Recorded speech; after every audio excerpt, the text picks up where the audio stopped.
কেন্দ্রীয় সংশোধনাগারে সাজাপ্রাপ্ত আসামির মৃত্যু ঘটনা রবিবার দুপুরে।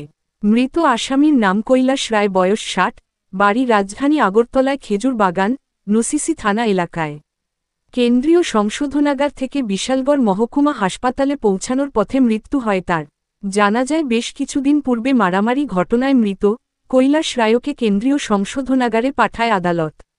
পরিবারের অভিযোগ, কৈলাস রায়কে যেমনভাবে কেন্দ্রীয় সংশোধনাগারে নেওয়া হয়েছে তেমনি তাদের হাতে তুলে দিতে হবে, অন্যথায় তারা মৃতদেহ গ্রহণ করবেন না। পরিবারের অভিযোগ, কেন্দ্রীয় সংশোধনাগারে তার ওপর অত্যাচার করা হয়েছে, যার ফলে তার মৃত্যু হয়। দীর্ঘক্ষণ বিশালগড় মহকুমা হাসপাতালে পরিবারের অপেক্ষায় থেকে অবশেষে মৃতদেহ আগরতলা জিবিপি হাসপাতালে মর্গে নিয়ে যায় বিশালগড় থানা পুলিশ।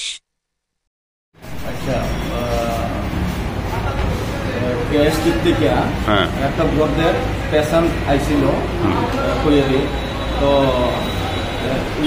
বিশালগড় আইসে পরে এরা গার্জেনরা দেখাইছিল, গার্জেন কেউ আইয়া ব্লডের আসছিল কইয়ারি আসছিল। আমরা আমরা যেন নয়টার কাছে আউতলাতে সব কইয়া লাগে আছে, মানে জীবিত নিয়ে যাবেন আপনারা।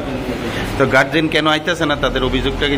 তো আমরা তো ফোন করে জানাইছি, ওখানে গার্জেনেরা আইতে আসে না। মানে গার্জেন একটা অভিযোগ যে এরা এমন অভিযোগ দিছে যে মানে জীবিত নিচে জীবিত দিতে হইব। আচ্ছা, নাম কি উনার? কৈলাস রায়, বয়স ৬০ বছর অনুমানিক।